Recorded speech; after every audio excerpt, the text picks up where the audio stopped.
बहुत हो गया बाबू फैक्टोरियल का खेला, ठीक है। अब इसी के ऊपर में एक और सवाल दे दिए फंसाने के लिए आप लोगों को, 3 फैक्टोरियल का फैक्टोरियल। अब आप बोलोगे गुरुजी यहां पर 3 इंटू एक आंसर 3 होगा, ऑप्शन नंबर ए हमारा करेक्ट आंसर होगा। और जैसे ही आंसर दोगे कट जाएगा मेरे भाई तुम्हारा 3 नंबर, 2 नंबर, 4 नंबर, जितने का भी पेपर है उतना का, ठीक है ना। तो ये काम गलती से नहीं करना है। यहां पर जो बात ध्यान रखनी है वो ये कि एक डिफरेंस होता है।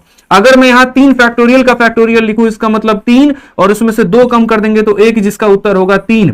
लेकिन अगर मैं 3 फैक्टोरियल लगा करके उसके बाद में ब्रैकेट लगा के लगा रहा हूं, तो इसका मतलब यहां पर क्या हो गया, तो इसका मतलब यहां पर देख लो भाई मेरे क्या हो गया यहां पर, इसका मतलब ये हो गया कि 3 फैक्टोरियल की वैल्यू कितनी होती है, तो 3 इंटू 2 इंटू 1 हो जाता है, और उसके बाहर में लगा है फैक्टोरियल, इसका मतलब 6 फैक्टोरियल, और 6 फैक्टोरियल का उत्तर हमारा होता है 720। तो ऑप्शन नंबर सी आंसर होगा जनाब। दोनों में जमीन आसमान का फर्क है, इस बात को ध्यान रखिए। वीडियो पसंद आए तो लाइक करिएगा।